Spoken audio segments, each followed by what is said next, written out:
Hey friends, welcome back to my channel. This is Sare Liz, or as some know me, Mother Sare, and I've got a sermon for you today. The quality is a bit different than this intro because it was recorded during a worship service. These are audio-only recordings because that's what's manageable at this time.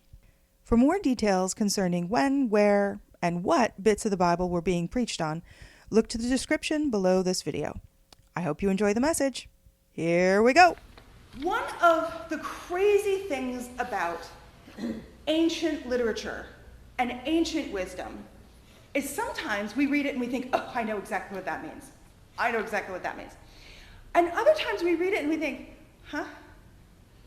And maybe we'll give it a second run through. And maybe the second time we read it, we think, huh? And maybe if we have persistence as our middle name, we might give it a third read and think, okay, fascinating. I still don't really get it, but maybe I could pretend that I get it. Like if it came up in a cocktail party, I could nod and smile and say something pithy about it without actually understanding what it meant.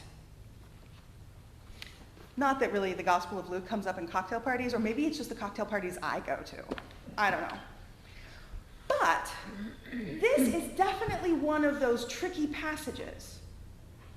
And of course, biblical scholars are all over the map in most interpretations of most passages, and on the tricky ones, they really diverge in opinion. So let me just throw some opinions at you. Because I look at this and I think, huh. And I read it a second time and I thought, huh. And I read it a third and fourth and fifth and sixth and seventh time and thought,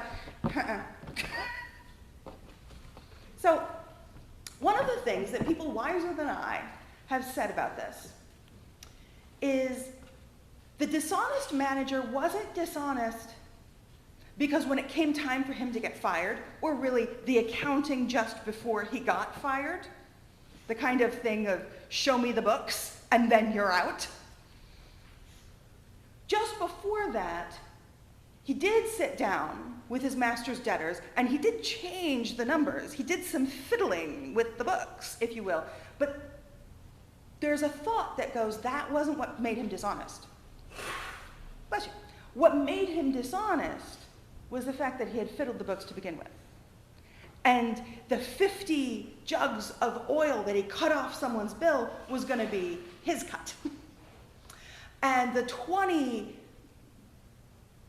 bushels of wheat that he cut off from another person's bill was going to be his cut. You know, just skimming a little off the top. Except sometimes the little wasn't just like 1% or 5%, sometimes it was 20% or 50%. And in case you wanted to know, there are lots of laws in the ancient Jewish culture against this kind of practice. So if that is what Jesus had originally meant by the story, then he would have been dishonest indeed. And so going back real quick to all the debtors that were outstanding and changing the bills back, like it wasn't going to keep him his job. And it certainly wasn't going to help him in a directly financial way. Because who knows, there might have been one last debtor who was going to pay what he owed right at the end, and he would have gotten a nice fat cut from it. But it did ensure him a kindly place in all of those people's hearts that he sliced their bill by half. He sliced their bill by a quarter. But when his master actually saw the books, even though he was still going to be fired, his master commended him, it's kind of a weird situation, for doing the right thing at the end. And Jesus uses this example to say, you know, the worst among you know how to cut your losses. When push comes to shove, when the chips are down, the worst among you, whom you would look down on, who you would not say hello to in the street, when push comes to shove, they know what to do. They know when to cut their losses. They know when to own up and let it go. And Jesus says, all you incredibly righteous people could learn a thing or two. Which is always a hard lesson when we hear it and we're the ones, we consider ourselves, maybe not like super righteous, but pretty righteous. Maybe we're not totally perfect Christians, but we've been doing it for a while. We come to church regularly.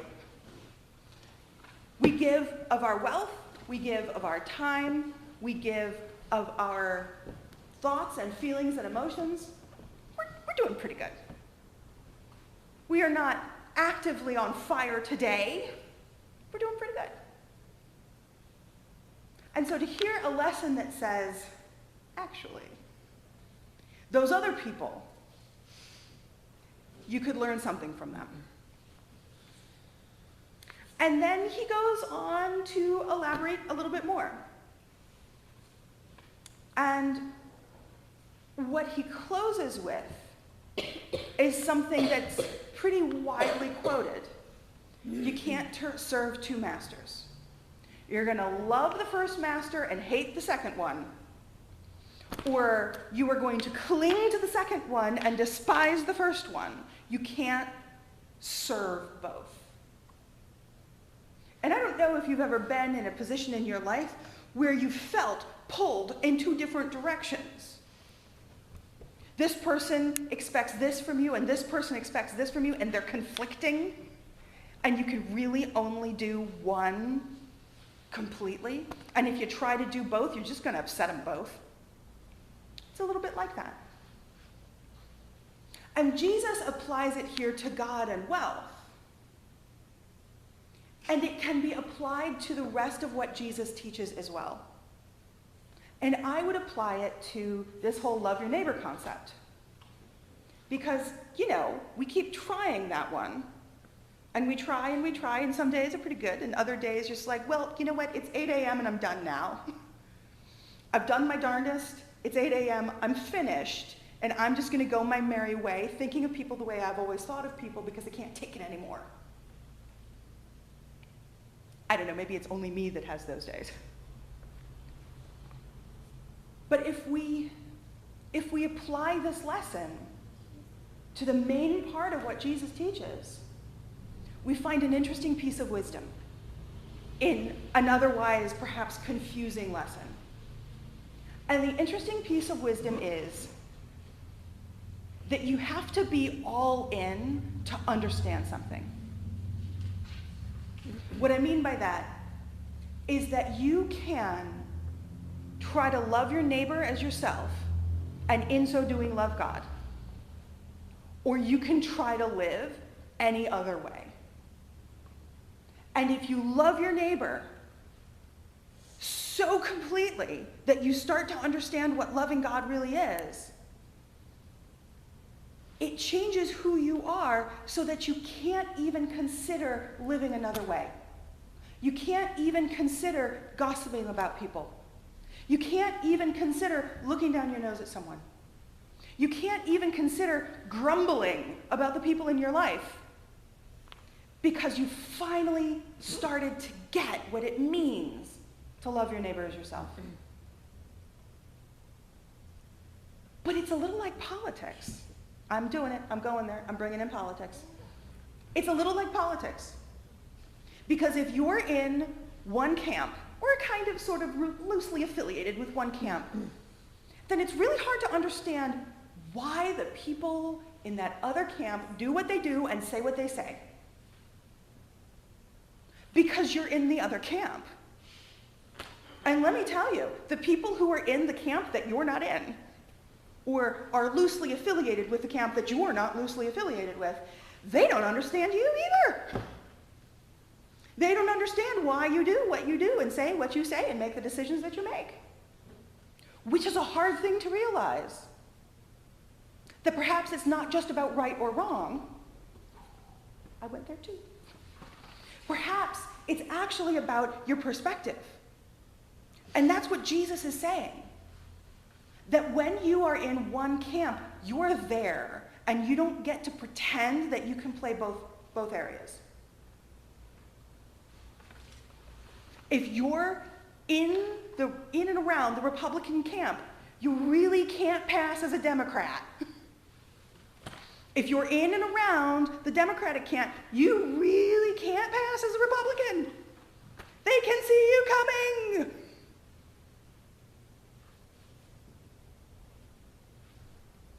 That's a lot like loving your neighbor as yourself.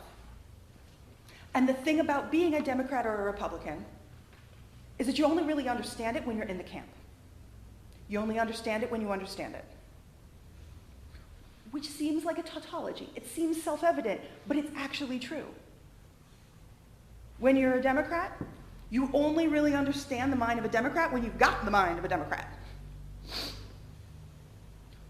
When you are someone who loves your neighbor as yourself, friends, it does not make sense to people outside of that camp. It looks silliness. It looks like something worthy to ridicule. It looks like you're just sort of some kind of strange, soft-hearted tree hugger person. It makes sense when you're in the camp. And that is the same thing as saying that you can love one master or the other, but not both. You will love one and despise the other, or you will cling to one and hate the other.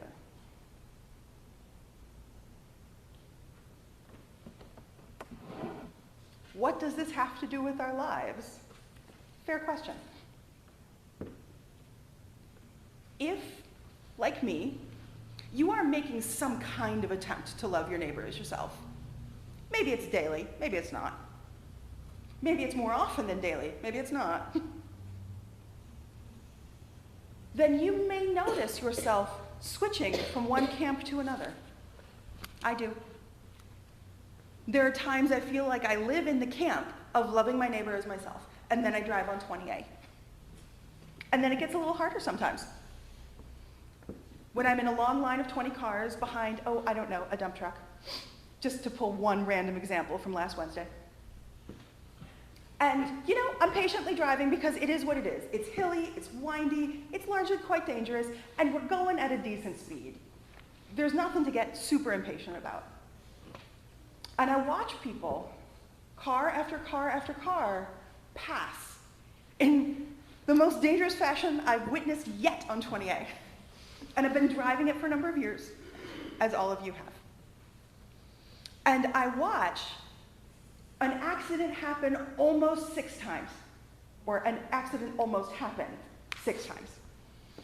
And each time I'm like, I'm focusing on me. I'm going to try not to judge that person, except I am. I'm thinking to myself, what are you thinking? You're going to get killed. You're going to vicariously traumatize all of us. And it's going to be all your fault. There are times I think I've really got this loving my neighbor as myself thing down. And then I'm faced with the necessity of doing it under duress, and it's harder. And suddenly, I do not think that humanity is, in general, going in the right direction. I have lost my faith in humanity and in the inherent decency of people. And then I have to find it again. Preferably not while driving on 20A. Now, I pick up examples like driving on 20A because there's something that we might share, and they're relatively innocuous. There are bigger examples. There are harder examples. And I know that some of you have had to encounter them in your lives. And I know that I've had to encounter them in my life. But each time we lose that sense that God loves everyone else just as much as God loves me, and therefore it is my beholden responsibility to respond, I still have to search it out again.